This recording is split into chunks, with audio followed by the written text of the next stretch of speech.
The Gould case examined exactly when a dividend becomes taxable, and it got me thinking about whether we could use that as an alternative perhaps to certain alphabet share structures, especially when they're used just for dividend planning purposes. So the case involved Peter and Nicholas Gould. They owned a successful business together on a 50-50 basis, and in March 2016 they declared an interim dividend of £40 million. So that was going to be £20 million each.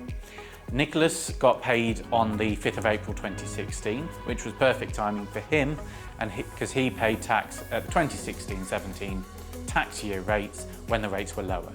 But Peter's was a lot more complex. He lived in Jamaica, worked in the US, couldn't open a UK bank account easily, so his tax residence was unclear, and he asked to be paid his dividend later, as it happened in December 2016, when he was definitely not a UK resident and therefore not subject to UK dividend tax. So where it gets interesting is that the Income Tax Act says that dividends are taxed when they're paid, but for corporation tax purposes, CTA 2010 section 1168 says interim dividends are treated as paid when they become due and payable. So when do interim dividends become due and payable? When they're declared or when they're actually paid? HMRC said, Peter, you owe the tax on the 5th of April, just like Nicholas. You can't just delay payment to dodge the UK tax. But Peter argued that he'd waived his right to a simultaneous payment, so his dividend wasn't due and payable as required until December. So HMRC's entire case here was based on what the articles said about the payment of dividends. Initially, the first tier tribunal sided with Peter, and they used something called the Duomatic Principle. And this says that all shareholders of a company informally agreeing to something can be treated as the company's articles being amended, even without a formal paperwork. So that would have allowed the change in timing.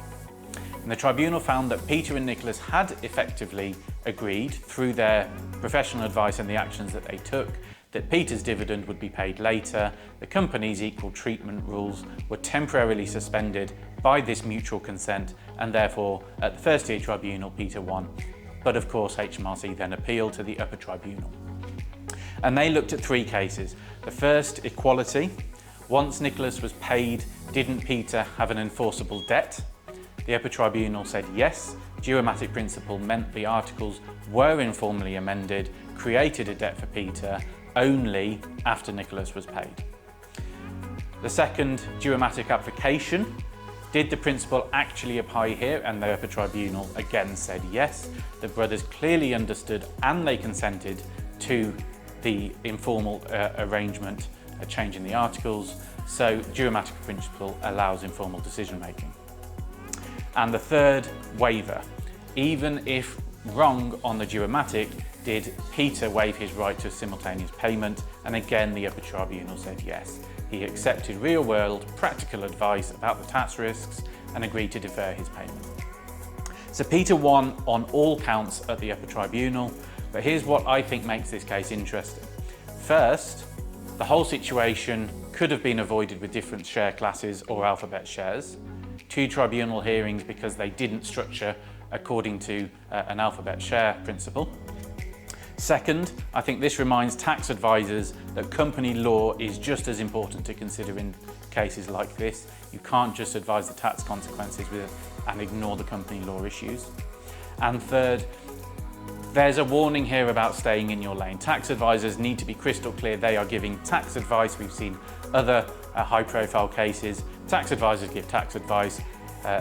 Lawyers and solicitors give legal advice. Make sure you understand the differences here. So to me, the real question now is, will HMRC try and change the law? Because as this case shows, shareholders can be paid at different times if they understand the risks, which doesn't seem obviously offensive for closely held companies.